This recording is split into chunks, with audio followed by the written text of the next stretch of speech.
नमस्कार। आज हम बात करेंगे ग्रहों की अवस्था के बारे में।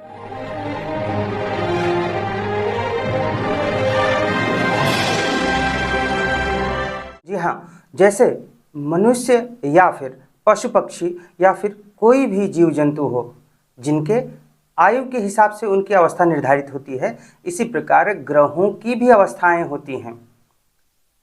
परंतु जैसे आयु के अनुसार अवस्थाएं निर्धारित होती हैं बाकी सब प्राणियों में, मनुष्यों में, यहाँ पर ग्रहों की अवस्थाएं अंशों के अनुसार निर्धारित होती है। इस प्रकार से 5 अवस्थाएं हैं ग्रहों की। उससे पहले बताना चाहेंगे कि जो पृथ्वी का परिभ्रमण पथ है वह 360 अंश का है और 12 राशियां हैं। तो 12 से यदि आप 360 को भाग देंगे तो 30 अंश आता है, अर्थात हर एक राशि 30 अंश की होती है और एक राशि में एक ग्रह अधिकतम 30 अंश तक ही चलता है, 31 या 32 अंश तक नहीं चल सकता। 30 अंश के बाद दूसरी राशि आ जाती है। तो इस प्रकार एक ग्रह की अवस्था 0 से 30 अंश के बीच ही निर्धारित होती है। तो ये जो 5 अवस्थाएं हैं वह 0 से 30 अंश के बीच का जो भाग होता है, ये 5 अवस्थाएं इसी के अनुसार बताई गई हैं। जैसे कि मनुष्यों में बाल अवस्था, उसके बाद कुमारावस्था, युवावस्था, वृद्धावस्था और फिर मृतावस्था होती है। ठीक इसी प्रकार से यहाँ पर भी ग्रहों के केस में भी 5 अवस्थाएं हैं: बाल अवस्था, कुमार अवस्था, युवावस्था, वृद्धावस्था और मृतावस्था। 0 से 6 अंश तक कोई ग्रह है, 0 से 6 अंश तक कोई ग्रह है तो वह बाल अवस्था है। लेकिन इससे पहले पुनः बताना चाहूँगा, तो यहाँ तो मैंने बताया कि 0 से 30 अंश के बीच ही 5 भाग किए गए हैं जो कि अवस्थाएं निर्धारित होती हैं इसी के अनुसार। एक बात का और ध्यान रखना है कि यदि ग्रह विषम राशि में है तो इन अवस्थाओं का क्रम अंशों के अनुसार ही बदल जाएगा। यदि सम राशि में यह ग्रह है तो क्रम कुछ दूसरा होगा। आइए समझते हैं। तो विषम राशि में यदि ग्रह 0 से 6 अंश के बीच है तब यह बाल अवस्था कहलाती है। विषम राशि में ही ग्रह 7 अंश से 12 अंश के बीच है तो यह कुमार अवस्था है। विषम राशि में ग्रह 13 अंश से लेकर 18 अंश के बीच में है तो यह युवा अवस्था है। विषम राशि में ग्रह 19 अंश से लेकर 24 अंश के बीच है तो वृद्धावस्था कहलाती है। और विषम राशि में ही ग्रह 25 अंश से 30 अंश के बीच है तो यह मृतावस्था कहलाती है। तो क्रम क्या हुआ? 6-6 अंश के गैप पर निर्धारित है। पहले क्या है?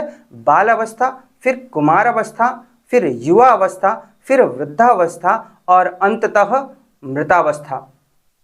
यदि ग्रह सम राशि में है तब ग्रहों की अवस्था का क्रम बदल जाएगा। अंशों का गैप उतना ही होगा, 6-6 अंश का। जैसे सम राशि में कोई ग्रह है तो 0 से 6 अंश के बीच ग्रह है सम राशि में तो वह मृतावस्था है। 7 अंश से 12 अंश के बीच ग्रह सम राशि में है तो वह वृद्धावस्था है। 13 अंश से 18 अंश के बीच सम राशि में कोई ग्रह है तो वह युवा अवस्था है। और 19 अंश से 24 अंश के बीच ग्रह सम राशि में है तो वह कुमार अवस्था है। और 25 अंश से 30 अंश के बीच कोई ग्रह सम राशि में है तो वह बाल अवस्था कहलाती है। तो यहाँ आपने देखा कि विषम राशि में जो ग्रह 0 से 6 अंश के बीच में बाल अवस्था में होता है, वह सम राशि में कोई ग्रह अगर 0 से 6 अंश के बीच में रहेगा तो वह मृतावस्था में कहलाएगा। आशा करता हूं ये आप बात को समझ रहे हैं जो मैं बताने का प्रयत्न कर रहा हूं। अब सम राशियां क्या हैं? देखिए 12 राशियां हैं, 1, 2, 3, 4 इस प्रकार से 12 तक। 1 मेष राशि, 2 वृष, 3 मिथुन, 4 कर्क 5, सिंह 6, कन्या 7, तुला 8, वृश्चिक 9, धनु 10, मकर 11, कुंभ और 12 मीन राशि। तो एक नंबर राशि, 3 नंबर, 5 नंबर, 7 नंबर, 9 नंबर और 11 नंबर यह विषम राशियां हैं। बाकी 2, 4, 6, 8, 10 और 12 यह सम राशियां कहलाती हैं। अब ये जो बाल अवस्था है या फिर कोई भी अवस्था है, ये 5 अवस्थाओं में से क्या तात्पर्य है इनसे? देखिए, कोई भी ग्रह यदि बाल अवस्था में है तो तब क्या होगा? तो बाल अवस्था में कोई ग्रह है, उस केस में आंशिक फल देता है व्यक्ति को, जातक को आंशिक फल देता है, व्यक्ति को चंचल बनाता है।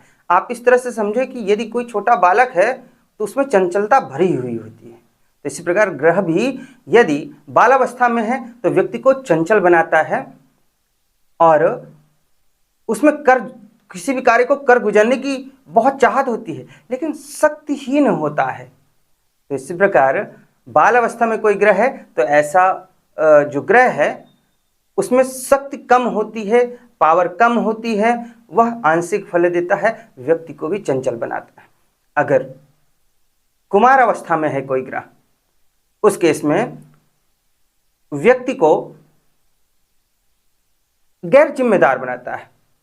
आप खुद देख लीजिए, जो बालक युवा अवस्था से पहले की स्थिति में होता है उसके ऊपर कोई जिम्मेदारी नहीं होती है, कोई जिम्मेदारी का काम देंगे भी तो भी वह अपनी जिम्मेदारी नहीं समझता है, शक्ति उसमें धीरे धीरे आने लगती है। तो इसी प्रकार ग्रहों के केस में भी है कि कोई भी ग्रह यदि कुमार अवस्था में है तो गैर जिम्मेदार व्यवहार करता है, शक्ति उसमें थोड़ी सी आ जाती है।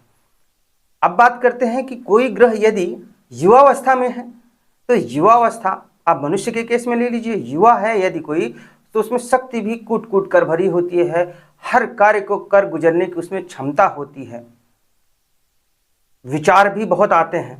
तो इस प्रकार से ग्रहों के केस में भी है कि युवावस्था में कोई ग्रह है तो वह शक्तिशाली होता है, वह जिस भाव का भी स्वामी है या जिस पर भी उसका प्रभाव पड़ रहा है पूर्ण शक्ति से वह अपना प्रभाव दिखलाता है।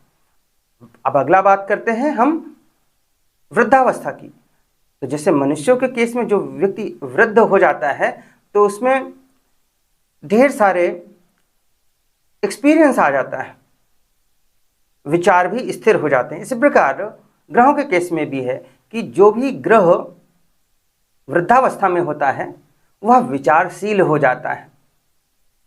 जैसे मनुष्य के केस में वृद्ध व्यक्ति कुछ भी करना चाहे परंतु उतनी शक्ति उसमें नहीं रह जाती है जितनी कि युवावस्था में होती है। ठीक इसी प्रकार ग्रहों के केस में भी जो वृद्धावस्था का ग्रह है उसमें उतनी शक्ति नहीं रह जाती परंतु विचारों में परिपक्वता आ जाती है। अब बात करते हैं मृतावस्था की। मृतावस्था वृद्धावस्था के बाद की स्थिति है। आप कह सकते हैं अत्यधिक वृद्धावस्था, जब शरीर काम करना बंद कर देता है अर्थात शक्ति विहीन हो जाता है। इसी प्रकार ग्रहों के केस में भी है कि जो मृतावस्था में ग्रह है उसमें शक्ति नहीं रह जाती है, पावर नहीं रहती है, कुछ कर गुजरने की विचार आ भी जाएं तो भी क्षमता नहीं रहती है। तो यहाँ भी ग्रहों के केस में मृतावस्था वाला ग्रह फल देने में असमर्थ हो जाता है या कहें नगण्य फल देने वाला होता है। आप इस प्रकार से भी देख सकते हैं कि जो भी ग्रह बाल अवस्था या मृतावस्था में होता है उसमें शक्ति की कमी होती है, विचार भले आ जाएं उसमें ढेर सारे परंतु कोई भी कार्य करने की क्षमता नहीं रहती है।